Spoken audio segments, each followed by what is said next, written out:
بتائیں نا کیا نام رکھا ہے؟ درکنے نے جانا چاہا تو ابھی وہ کچھ بولتی کہ عالم جی کا مورے آپ میری ماں ہیں یا نہیں؟ او چپ کرو تم، مورے نے جھٹک دیا جبکہ وہ سرخ چہرہ لیے اب اپنے درگت کا منتظر تھا۔ ماہ نور نے عالم کا نام رکھا ہے آلو، اب پیار سے سب عالم کو آلو کہیں گے۔ مورے کی بات پر ایک دم سناٹا چھا گیا۔ وہ سب عالم کو دیکھ رہے تھے جو اپنا چہرہ چھپا کر بیٹھا تھا، جبکہ ماہ نور بہت خوش تھی۔ یہ آلو کی لوجک کیا ہے؟ بختیار کچھ سمجھا نہیں۔ اوہو، بختیار ڈالا، یہ آدھا نام ہے عالم، مجھے ماہی کہتے ہیں، میں عالم کو آلو۔ ماہ نور نے الجھن خود ہی ختم کی اور مراد منہ پر ہاتھ رکھ گیا، جبکہ اگر اسے عورتوں کا خیال نہ ہوتا تو وہ شاید جاندار کہکا لگاتا۔ بختیار عالم کا سرخ چہرہ دیکھنے لگا۔ درخنے اور پریورش بھی مسکراہٹ روک رہی تھی۔ نائس نیم آلو۔ شٹ اپ پلیز، یہ بکواس ہے، عالم نے ماہ نور کو گھورا۔ یہ بکواس نہیں ہے، ہاف نیم لوجک ہے میری جان۔ تم نے اسے ماہی کیوں کہا؟ وہ تمہیں آلو کہے گی اور میں بھی کہوں گا۔ بختیار نے رگڑ دیا تھا آلو آلو کی رٹ لگا کے، جبکہ عالم تو غصے سے دیکھنے لگا۔ ہاں پھر تمہارا بھی ہاف نیم بتاتا ہوں بختو۔ بے ساختہ بختیار کا کہکا ابھرا۔ پھر تو مراد کا سب سے اچھا بنتا ہے۔ مردود، عالم اور بختیار یک زبان بولے اور لانچ میں دونوں کے کہکے کے ساتھ درکنے ماہ نور اور پریوش کے ہنسی بھی شامل ہوگی، جبکہ جانے دار ابھی باپ کی انگلی کے ساتھ کھیل رہا تھا اور میرے سب کو ہنستا مسکراتا دیکھ رہی تھی۔ اس حویلی نے عرصے بعد کہہ کے سنے تھے۔ مجھے کیوں بیچ میں رگڑ رہے ہیں؟ مراد بھڑکا۔ ہم تینوں میں چھوٹا کون ہے؟ عالم نے اسے سوال کیا۔ مراد گھورنے لگا۔ رگڑ بھی وہی کھائے گا، مراد مزے سے بولا۔ میں مراد ہی ٹھیک ہوں، مہربانی میرے نام کا آدھا نہ کرو، وہ چڑھ کر بولا، جبکہ سب اس کے چڑھنے پر ہنسنے لگے۔ وہ کچھ دیر اس کے بعد وہاں بیٹھے رہے، جبکہ تھوڑی بہت عالم کے ساتھ ایکسیڈنٹ پر سنجیدہ باتیں ہونے کے بعد بختیار اٹھ گیا۔ ٹھیک ہے آلو، چلتے ہیں، ٹھیک ہو جاؤ تو ڈیرے پہ آ جانا، وہ اس کے ٹوٹے ہوئے شانے پر ہاتھ مارتا بولا۔ حالانکہ ان سب کے لیے کھانا بن رہا تھا۔ درکنے اور پریوش ابھی نہیں جانا چاہتی تھی۔ ماہ نور بہت مزے مزے کی باتیں کرتی تھی، وہ اس کے ساتھ بیٹھنا چاہتی تھی، مگر وہ کھڑا ہو گیا اور اس کے اٹھتے ہی مراد بھی اٹھا۔ کھانا کھا لیتے، عالم جانتا تھا وہ نہیں کھائے گا، اس نے پھر بھی پوچھ لیا۔ بختیار ہنس دیا اور پھر سے اس کا شانہ تھپ تھپا کر وہاں سے نکل گیا۔ وہ سب سے پہلے نکلا تھا بنا کسی سے ملے۔ ابھی رک جاتے بیٹا، کھانا بن گیا تھا، مورے بختیار کو جاتے دیکھ بولی، جبکہ درکنے کو بہت شرمندگی ہو رہی تھی۔ ایک تو ان لوگوں نے ان سب کے لیے اتنا اہتمام کیا اور اس نے چائے تک کو ہاتھ نہیں لگایا تھا۔ میں پھر ضرور آؤں گی اور ان کے ساتھ بھی آؤں گی، اور جب آؤں گی تو یہ کھانا کھائیں گے اور چائے بھی پئیں گے۔ وہ بولی تو وہ ہلکا سا مسکرا دی۔ چلو ٹھیک ہے، میں انتظار کروں گی۔ مورے مسکرائے تو درکنے بھی مسکرا دی اور پریورش سے بھی وہ ملی اور اسے خوب ڈھیر سارا پیار کیا۔ وہ کچھ شرما سی گئی۔ ماہ نور اداسی سے انہیں دیکھ رہی تھی۔ وہ نہیں چاہتی تھی کوئی جائے، لیکن وہ دونوں سے مل کر چلی گئی۔ عالم تھک چکا تھا، تبھی اپنے کمرے میں چلا گیا اور مورے کچن میں، جبکہ ماہ نور اکیلی اداسی سے صوفے پر منہ پھلا کر بیٹھ گئی۔ اب بھی وہ بڑبڑا ہی رہی تھی کہ سامنے سے ایک لڑکی اندر آتی دکھائی دی۔ وہ جانتی تھی اس کو۔ ایک دم ماہ نور کھڑی ہو گئی اور ہمنا نے بھی ماہ نور کو دیکھ لیا۔ اس نے اپنا سوٹ کیس وہیں چھوڑا اور خالہ کی تلاش میں کچن میں آ گئی۔ مورے اسے دیکھ کر حیران ہوئی، لیکن وہ اس کے سینے سے جا لگی۔ سوری خالہ جانی، میں نے آپ کو ہرٹ کیا، وہ بولی جبکہ مورے حیران و پریشان تھی۔ وہ جا چکی تھی، پھر اچانک لیکن خود ہی سنبھل کر وہ پیار سے اس کا گال سے لا گئی۔ نہیں کوئی بات نہیں، تم کس کے ساتھ آئی ہو؟ کچن کے دروازے پر ایک نظر ماہ نور کو جمع دیکھ وہ ہمنا سے پوچھنے لگی۔ ہمنا انہیں تفصیل دینے لگی۔ یہاں سے جانے کے بعد اس کی جاب سے اسے نکال دیا گیا۔ وہ کچھ عرصے احمد کے پاس رہی مگر اسے خالہ کی یاد آ رہی تھی تو یہاں آ گئی۔ مورن نے اسے کمرے میں چلے جانے کے لیے کہا۔ ماہ نور وہ سمجھ سکتی تھی اس کی فیلنگز، کیونکہ پہلی بار وہ چنچل سے لڑکی سنجیدہ اور فکر مند لگ رہی تھی۔ اس کے پکارنے پر اس کی جانب دیکھنے لگی۔ ایک اچھی سے چائے لے آؤ، اس کا گال تھپ تھپا کر کہتی وہاں سے اپنے کمرے میں چلی گئی، جبکہ ہمنا خالہ سے پوچھنے لگی کہ یہ یہاں کیوں ہے۔ معلوم نہیں مورے نے کیا جواب دیا۔ وہ چائے بنانے لگی تھی، اچانک اس کی آنکھوں میں آنسو بھر گئے۔ عالم پہلے ہی اس میں دلچسپی نہیں لیتا تھا اور شاید اب تو بالکل بھی نہ لے۔ اس کا آنسو گال پر گرا۔ ہیلو محترمہ، آواز پر وہ مڑی، اپنے آنسو جلدی سے صاف کر لیے۔ عالم کو یہ امید کبھی نہیں تھی کہ وہ رو دھونے والی لڑکی بھی ہے۔ تم رو کیوں رہی ہو؟ تمہیں اتنی پسند آ گئی ہے درخنے خانم اور پریوش؟ ٹھیک ہے، زیادہ رونے کی ضرورت نہیں ہے، چکر لگا لینا، میں کہہ دوں گا ڈرائیور سے۔ وہ اسے تسلی دینے لگا۔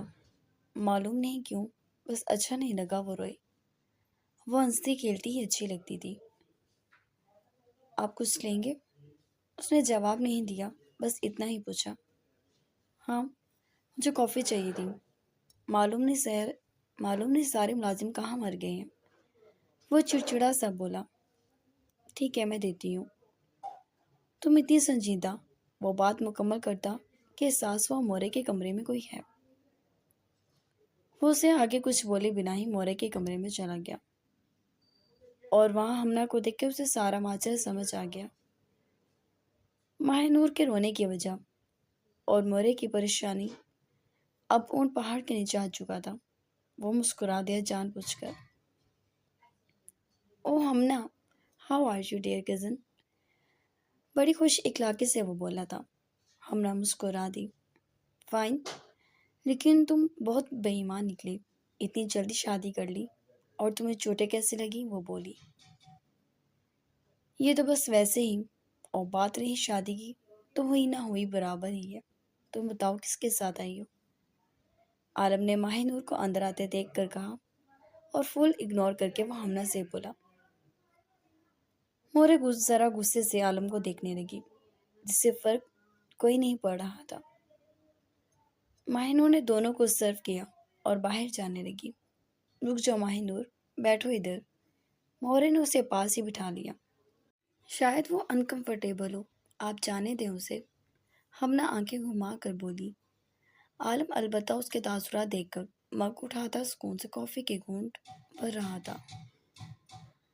میں احمد کے ساتھ آئی ہوں، وہ آیا ہے۔ وہ تم جانتے تو ہو، کھیت ہریالی اور خوبصورتی جہاں دکھتی ہے وہیں کھڑا ہو جاتا ہے۔ تو بھائی تمہارے گاؤں کی سنیپس لے رہا ہے، وہ مسکرا کر بولی جبکہ عالم نے سر ہلایا۔ ماہ نور چپ بیٹھی تھی۔ بہت ہی خوبصورت گاؤں ہے، بہت خوبصورت، احمد کہتا ہوا اندر داخل ہوا۔ ہمنا اور احمد دونوں ٹوئنس سے والدین کی وفات ابھی کچھ عرصے پہلے ہی ہوئی تھی۔ دونوں ہی جاب کرتے تھے شہر میں، اور احمد نے شاید ہمنا کی وجہ سے چھٹیاں لی تھی، تبھی وہ آیا تھا، ورنہ بہت کم ہی وہ یہاں آتا تھا۔ مورے احمد کو دیکھ کر مسکرائی اور عالم بھی اسے اٹھ کر ملا۔ کافی خوش اخلاق سا لڑکا تھا۔ عالم اور وہ بغل گئے ہوئے۔ نو نو، تمہارا ایکسیڈنٹ کیسے ہوا یار؟ احمد پریشانی سے پوچھنے لگا اور عالم نے سرسری سا بتا دیا۔ وہ مورے سے ملا اور اس کے بعد ماہ نور کو دیکھنے لگا۔ واؤ، ہو از شی؟ وہ کیمرے میں ماہ نور کی ایک دم تصویر کلک کرتا بولا، جبکہ یہاں عالم کے سنجیدہ ہوتے تاثرات شاید احمد کی وجہ سے کوئی نہیں دیکھ سکا تھا۔ What is your name pretty girl? وہ فرینک سا ہوتا ماہی نور سے پوچھنے لگا۔ ماہی نور آہستگی سے بولی، wow you have such a fascinating voice and damn, oh my god, I mean Alam, تمہارے گاؤں میں خوبصورتی دوسرے کو دنگ کر دیتی ہے۔ You have such a gorgeous lady, I really admire your beauty. Ahmed بولتا ہی جا رہا تھا۔ ماہی نور نے ایک نظر عالم کو دیکھا اور ہلکا سا مسکرا دی۔ فوراً نگاہ گھما لی تھی۔ تھینکس اے لاٹ، اس نے بڑی ہی سہولت سے جواب دیا تھا، اور مورے اور عالم حیرانگی سے اسے دیکھنے لگی۔ Can I take your more pictures? Ahmad نے پوچھا، اور سے پہلے ماہی نور اسی طرح جس طرح عالم اسے جلا رہا تھا ہاں کرتی۔ اس سے پہلے ہی عالم کی بلند آواز پر احمد رک گیا۔ شی از مائی وائف۔ احمد، تمہاری بھابھی ہے آئی تھنک۔ تمہیں ماہی نور کو خانم کہنا چاہیے، وہ کڑک آواز میں بولا، اور ماہی نور نے ہمنا کی جانب دیکھا۔ وہ اسے حقیر نظروں سے دیکھ رہی تھی۔ اب عالم کے منہ سے اپنی پہچان سنوا کر اسے لگا اسے عزت واپس مل گئی ہو۔ مورے مسکرا دی۔ بہت اچھا کیا تھا ماہی نور نے بھی۔ احمد ایک لمحے کے لیے رکا۔ آپ کا نام ماہی نور ہے؟ احمد حیران ہوا۔ جی، وہ مسکرا دی۔ واقعی آپ ماہی نور لگتی ہیں۔ ایسا ہو کہ میں آپ کو ماہی کہوں، شاید آپ مائنڈ نہیں کریں گی۔ احمد نے کہا۔ عالم مٹھیاں بھیج گیا۔ ہمنا کو بھی غصہ آ رہا تھا، اس کا بھائی کیوں پاگل ہو رہا تھا۔ ٹھیک ہے، مان لیا وہ خوبصورت تھی، مگر اب اتنی بھی نہیں کہ وہ پاگلوں والی حرکتیں کرتا۔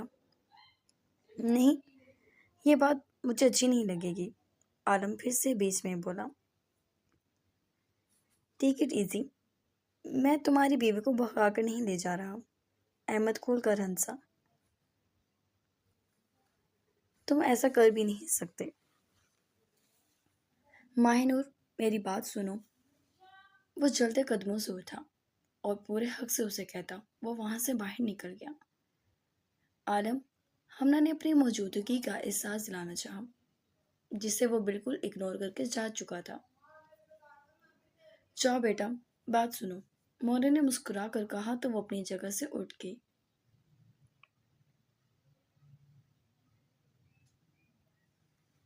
اینی ویز خالہ جانی، میں نے آپ کو بہت مس کیا یار۔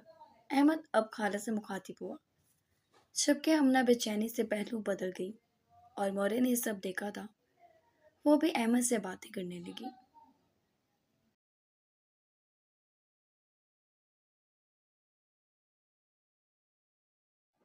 وہ باہر آئی تو عالم کو اپنے کمرے میں جاتا دیکھ وہ پیچھے پیچھے ہو لی، اور جیسے ہی وہ کمرے میں داخل ہوئی، عالم نے اس کا بازو اپنی آہنی گرفت میں جگڑ لیا۔ What the hell is going on؟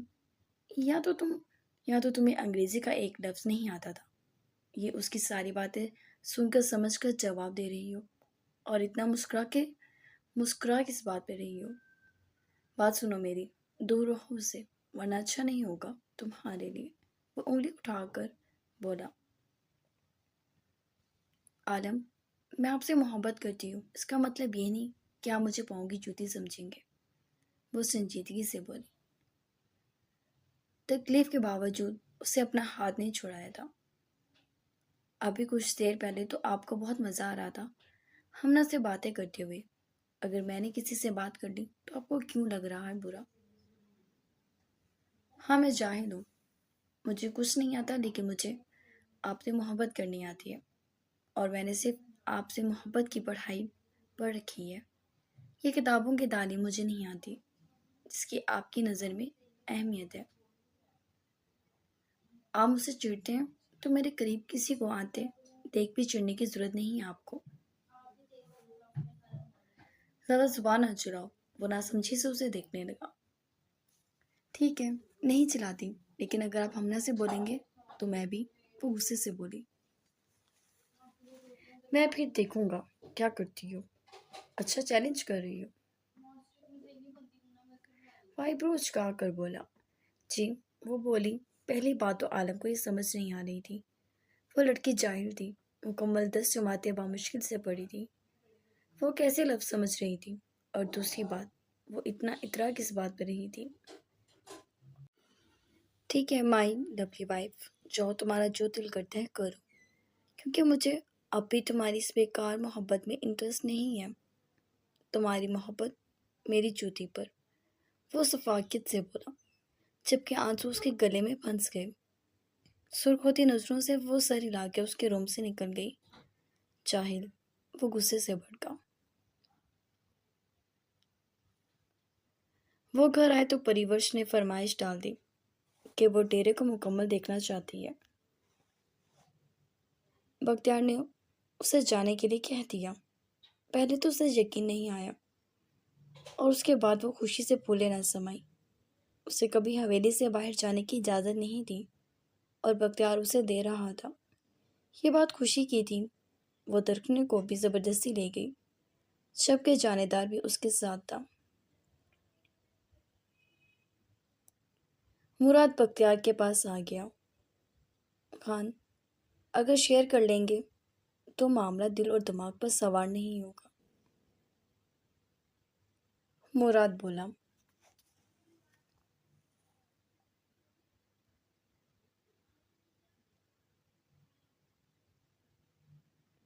جبکہ بختیار ہنسیا، یار تھک گیا ہوں میں۔ خان، جتنا ان سے بدلہ لے رہا ہوں اتنی تھکاوٹ بڑھ رہی ہے، وہ بولا۔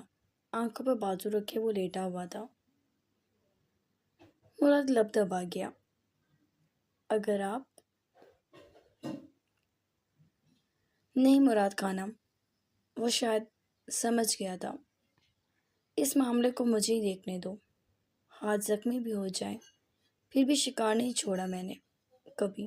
پھر یہ تو میرا وہ انتقام ہے جسے بچپن سے سینے میں دبا کر رکھا تھا، آج وقت آنے پر کسی اور کے ہاتھ میں نہیں دے سکتا۔ اکبر خان حویلی میں ہے، بابا سائیں کی۔ مر گیا یا زندہ ہے معلوم نہیں، اسے دیکھ لو ایک نظر، وہ بیزاریت سے بولا۔ اکبر خان، مراد حیران ہوا۔ ہاں اکبر خان، وہ دانت پیس کر بولا۔ وہ آپ کو کیسے، کب اور کہاں کے چکر میں نہ پڑو، اسے دیکھ لو، باقی بات کی باتیں ہیں، اس نے کہا، جبکہ مراد سر ہلا کے اٹھ گیا، اور وہ باہر نکلتا اس سے پہلے ہی دروازے سے درکنے اندر داخل ہوئی۔ پریوش اکیلی ہے، اس کے پاس چلے جاؤ۔ معافی چاہتا ہوں خانم، خان کا حکم کچھ اور ہے۔ مراد سنجیدگی سے گزرنے لگا۔ تمہارے لیے پریوش کی اہمیت زیادہ ہے یا تمہارے خان کی؟ وہ محبت ہے تمہاری، ترکھنے بولی۔ مراد گہرا سانس بھر گیا۔ اور خان عشق، میں ان کی آنکھوں میں تکلیف نہیں دے سکتا، اور میرے خان جانتے ہیں مجھے کیا چاہیے۔ وہ خود مجھے جس دن پریوش کو دیں گے اسی دن پریوش سے مخاطب ہوں گا، اور اسی دن اس کی جانب دیکھوں گا۔ آپ کے حکم کو نہ مان کر اس غلطی کی معافی چاہتا ہوں، کہہ کر وہ دوبارہ نکل گیا۔ ترکنے حیرانی رہ گئی، وہ پاگل تھا؟ ہاں شاید، یا پھر وہ کنفیوز سی ہو گئی۔ کچھ تو تھا۔ اسے بستر پر لیٹا دیکھ اندر آتے وہ محسوس کر سکتی تھی کہ کمرے کی فضا اس کے ہوتے ہوئے اتنی بوجھل کیوں تھی۔ وہ کیوں اس طرح بے بس لیٹا ہوا تھا، جبکہ جب اور جہاں وہ ہوتا تھا اس جگہ پر اس کا اثر ہی الگ ہوتا تھا۔ اس نے جانے دار کو بختیار سے ذرا فاصلے پر لٹا دیا۔ بختیار نے بازو نہیں اٹھائی۔ بھوک لگی ہے، کچھ بنا دوں؟ اس کے پاس بیٹھتے ہوئے اس نے آہستگی سے پوچھا۔ نہیں بھوک نہیں ہے، اس نے بازو ہٹائے بنا ہی کہا۔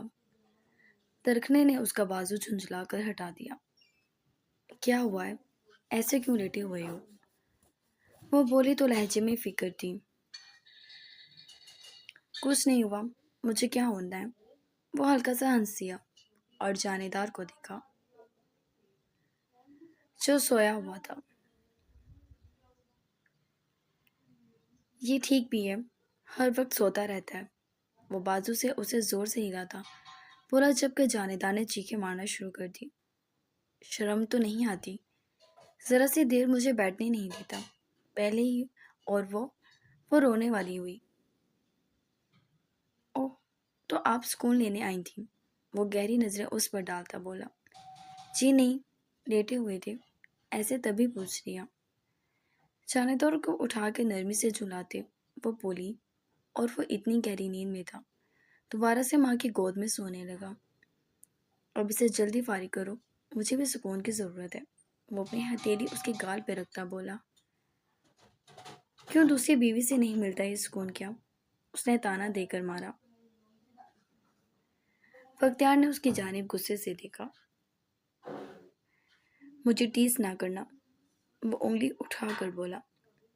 ٹیس؟ میں ٹیس نہیں کر رہی، سچ بتا رہی ہوں۔ جائیں اپنی دوسری بیوی کے پاس اور سکون تلاش کریں اپنا۔ وہ اس کے پاس سے اٹھنے لگی۔ بختیار لب دبائے اسے دیکھتا رہا۔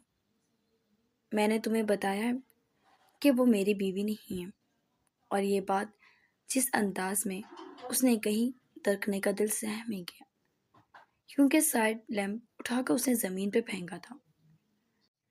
تمہارے بھیجے میں میری بات نہیں گزری، ایک ہی بات بار بار کر رہی ہو، بار بار۔ اسے میرے ساتھ جوڑ کے مجھے اریٹیٹ کرنا بند کرو۔ وہ بے ساختہ غصے سے ڈانٹا، اس کی سانسیں روک گیا۔ وہ میری بیوی نہیں ہے، نہ ہی میرا اس کے علاوہ کوئی بچہ ہے۔ اس نیچ کے قریب جانے سے پہلے 100 بار مار نہ دوں خود کو۔ مورن نے اسے میری شادی زبردستی کرائی تھی، اور خدا گواہ ہے میں نے اس کی جانب ایک نگاہ بھر کر نہیں دیکھا آج تک، کیونکہ 10 دن وہ تمہارے بھائی کے ساتھ گزار کر آئی تھی۔ وہ ایک استعمال شدہ عورت تھی، اور میں صرف اور صرف تمہارے عشق میں پاگل۔ اسے طلاق میں دے چکا ہوں، اور اس کا بچہ۔ وہ رک گیا۔ گلاب خان کا ہے، میرا نہیں۔ اگر اب بھی تمہیں یقین نہیں آتا تو ٹھیک ہے، پھر میرے بیٹے کو چھوڑو یہاں اور جاؤ یہاں سے، شفقت سے کہتا وہ اس کی آنسوں سے تر آنکھوں میں دیکھنے لگا۔ درکھنے کی نظریں جھک گئیں۔ You don't even trust me. How can you love me? وہ اسے دور تک کھیلتا وہاں سے چلا گیا، جبکہ درکھنے شاید شرمندگی میں ڈوبی کھڑی رہ گئی۔